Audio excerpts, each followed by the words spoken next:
All right, this will be the focus generic.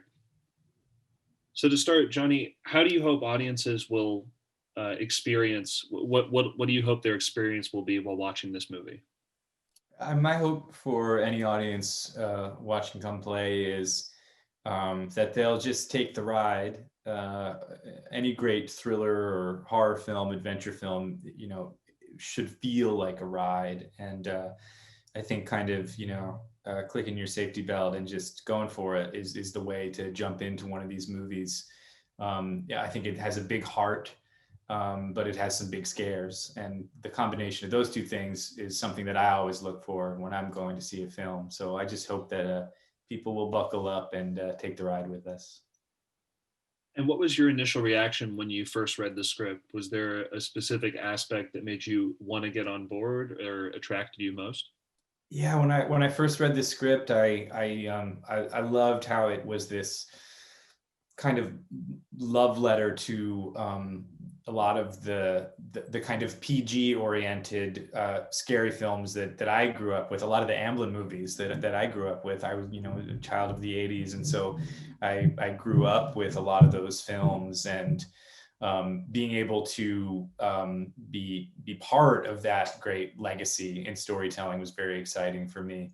And then I saw the short film that our director Jace had made about a year prior to us signing on to do the feature, and it was so impressive and so deftly maneuvered and sure-handed that I thought, oh, this is clearly a very exciting filmmaker, somebody to watch. And I love getting in on the kind of ground floor with the next wave of filmmaking talent, and that's clearly what we have with Jacob. So all of those factors combined made it a no-brainer for me. And what was it like on set? Are there any favorite memories or specific days of filming that you'd like to share?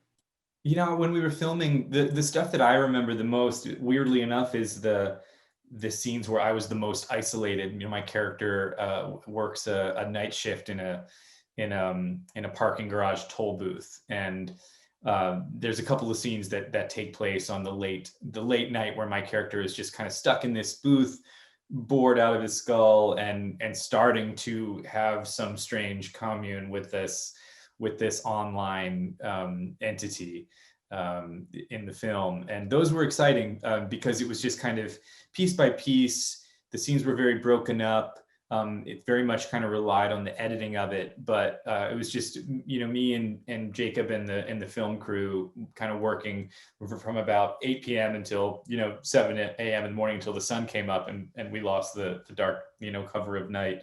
I don't always like filming scenes where I don't get to work with other actors, but there was something about those nights that I remember. I just remember it being really fun. And working with, we got to work with a practical effect. Our main villain in this film, while there are some animated moments and some CGI assistance, we had a big, massive puppet on set that we got to see and touch and interact with, and that's just huge. I mean, that's something that I like as a film goer, but it's something I love as an on-set actor. And how did you prepare for this role? Were there any special rituals to get into character? Any special rituals to get into character? No, I just talked through the character with Jacob, and he had written a very well-rounded, very faulted, but lovely guy that I really related to. Somebody who is going through a personal issue, but is trying to take care of his family, trying to provide for his family, trying to connect and communicate with his son in spite of the communication barriers that they have. So it was really easy to just kind of plug myself into Jacob's writing, which is really full and rich and wonderful. Are there any key messages that you might hope audience members take away from the film? If there's any kind of hidden mission statement or meaning to be gleaned from underneath uh, the script.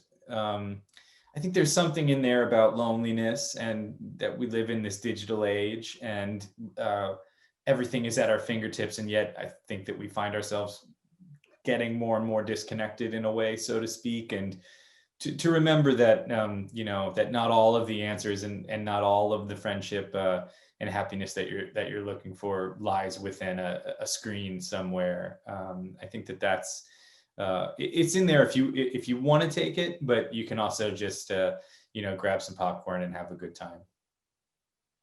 And lastly, what was your collaboration like with the other actors, specifically the ones you shared the most scenes with, and what was the rehearsal process like? Yeah, we kind of jumped in. I think I was the last to come on board for the film.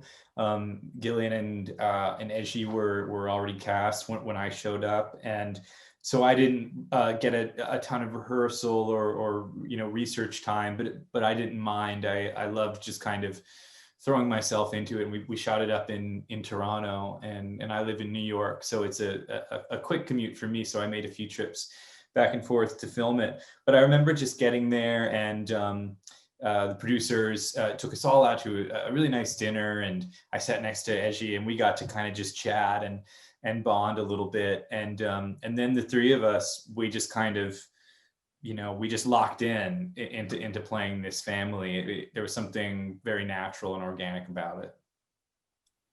Thank you. And cut.